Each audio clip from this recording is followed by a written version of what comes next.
there was an Associated Press poll, which our colleague Con Carroll wrote about just the other day, which shows some very striking numbers.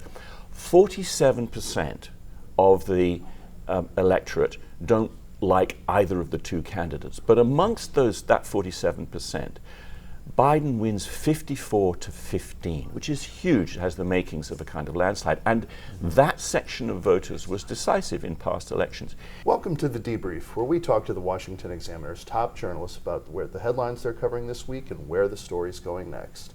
I'm Jim Antle. I'm joined today by Editor-in-Chief Hugo Gurdon.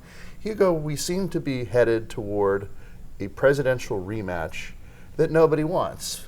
Former President Donald Trump had already declared for the presidency again in 2024. President Biden has now joined him. They're both seen to be having commanding leads in polls of their respective voters of their parties. But when you poll voters as a whole, this doesn't seem to be the choice that they want.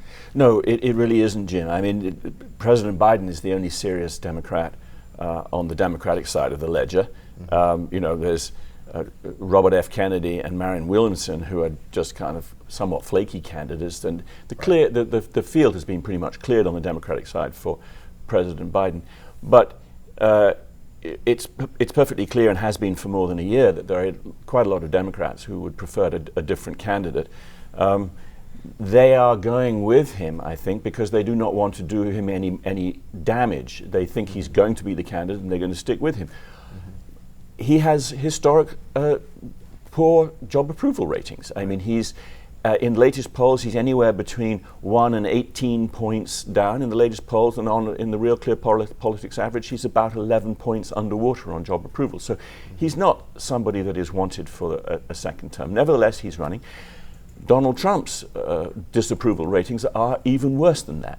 So we've got two candidates, the same candidates we had in 2020, and the nation would perfectly clearly like a different choice. So if they don't get a different choice, and at the moment it looks like they're not going to, despite their preferences, right.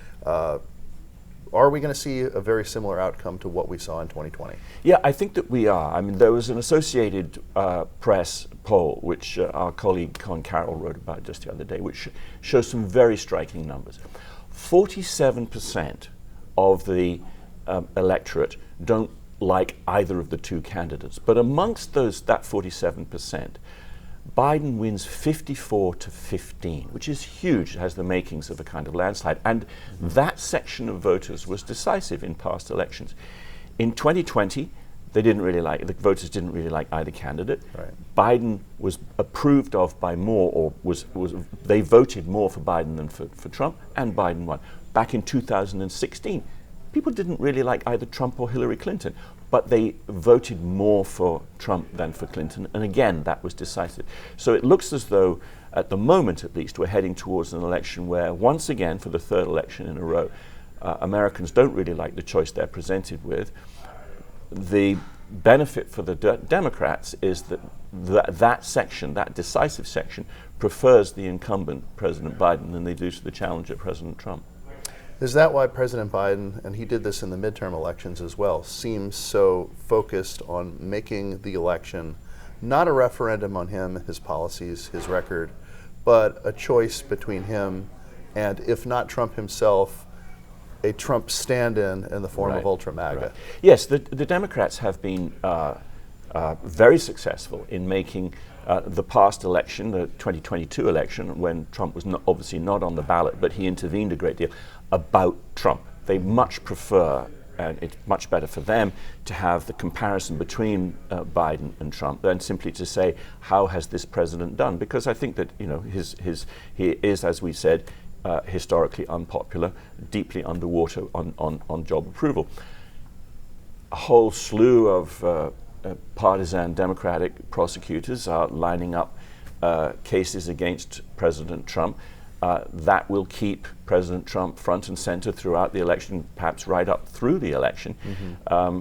So it's going to be President Trump is going to be right in front of people. Democrats want to keep him right in front of people because the Democrats are confident, and I think their confidence is justified, that once again Joe Biden is going to be able to beat Trump. That's why it's vital, if Republicans Republicans want to win, they should be getting rid of Trump. They should be choosing somebody else. Voters like the policies of the Republicans. They indicate that they don't like what has been done under Biden. The problem is that there is an irreducible rump, as it were, of supporters for Trump that has to be persuaded that the interests of the country and the interests of them is not to have another 4 years of Biden's government, which is kind of centrist cover for extreme left-wingery. So, I mean, Republicans haven't really won an election under Trump's leadership since 2016. I mean, the 2018 midterms were Democratic gains. The 2020 was a Democratic loss. 2022 was at least a disappointing midterm election result. Obviously, those results are a little ambiguous in some areas, but overall, Republican underperformance. Could the electability argument work for some non-Trump Republican candidate?